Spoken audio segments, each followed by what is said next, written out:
Assalamualaikum warahmatullahi wabarakatuh. Perkenalkan, nama saya Aisyah Natira Setiawan dari kelas 8B.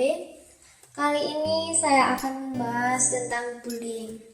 Jadi, bullying adalah tindakan yang tidak dapat dibenarkan dalam masyarakat manapun di dunia ini. Meskipun begitu, masih juga sering kita dengar kabar kasus-kasus bullying yang datang dari berbagai negara. Bisa jadi perilaku bullying ini terjadi setiap hari, bahkan setiap jam di seluruh dunia. Dalam bahasa Indonesia, bullying dikenal sebagai penindasan atau perisakan, yaitu segala bentuk penindasan atau kekerasan yang dilakukan dengan sengaja oleh satu orang atau sekelompok orang yang lebih kuat terhadap orang lain, dengan tujuan untuk menyakiti dan dilakukan secara terus-menerus. Fenomena penindasan yang kerap disebut bullying ini sudah pasti pernah dialami oleh semua orang, apalagi bagi mereka yang berada di tengah lingkungan yang suka menertawakan dan merendahkan kemalangan orang. Tanpa disadari pun, penindasan atau bullying bisa terjadi dalam berbagai bentuk. Penindasan ini diantaranya bisa berupa penindasan secara fisik dan sudah pasti merupakan tindakan kriminal. Selain secara fisik, penindasan bisa terjadi dalam intimidasi verbal, yaitu memakai kata-kata. Seperti dilansir dari laman National Center Against Bullying yang menyatakan penindasan verbal meliputi pemanggilan nama, penghinaan, ejekan, intimidasi, ucapan homofobia atau rasis, serta pelecehan verbal.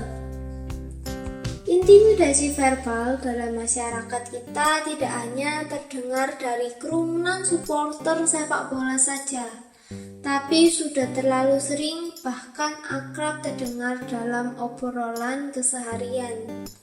Maka tidak heran jika nilai-nilai dari sila kemanusiaan yang adil dan beradab dan sila persatuan Indonesia masih mengambang dalam cita-cita bangsa. Meskipun intimidasi verbal dapat dimulai dengan tidak berbahaya, tapi cukup untuk meruntuhkan mental korbannya. Bisa jadi si korban mengalami depresi yang bahkan berujung pada tindakan-tindakan yang fatal. Ada pula intimidasi sosial atau penindasan sosial, yang kadang ini disebut intimidasi terselubung dan dilakukan di belakang orang yang diintimidasi. Biasanya ini dirancang untuk merusak reputasi sosial seseorang atau menyebabkan penghinaan. Ini cukup akrab sih sama masyarakat kita. Mungkin kita juga salah satu pelakunya. Perlu diketahui bahwa lelucon jahat atau yang belakangan disebut sebagai dark joke termasuk dalam kategori ini.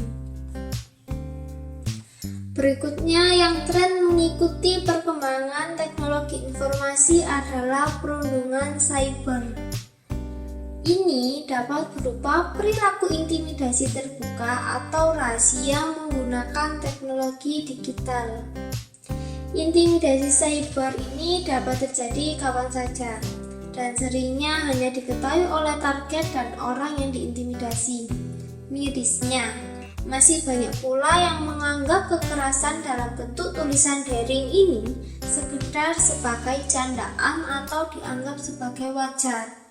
Nah, jadi nggak heran kalau belakangan ini Microsoft emang nyebut bahwa netizen Indonesia sebagai paling tidak sopan di Asia Tenggara. Sudah waktunya bagi kita untuk menanamkan prinsip menjadi besar tanpa mengecilkan orang lain, maju tanpa menyingkirkan, naik tanpa menjatuhkan, menjadi baik tanpa menjelekkan, dan jadilah benar tanpa harus menyalahkan orang lain. Tentu masih dalam rangka mewujudkan manusia Indonesia yang adil dan beradab. Demikian ulasan sederhana tentang perilaku bullying atau penindasan pada seri pertama. Jangan lupa tunggu untuk seri-seri selanjutnya. Sekian dari saya. Terima kasih. Wassalamualaikum warahmatullahi wabarakatuh.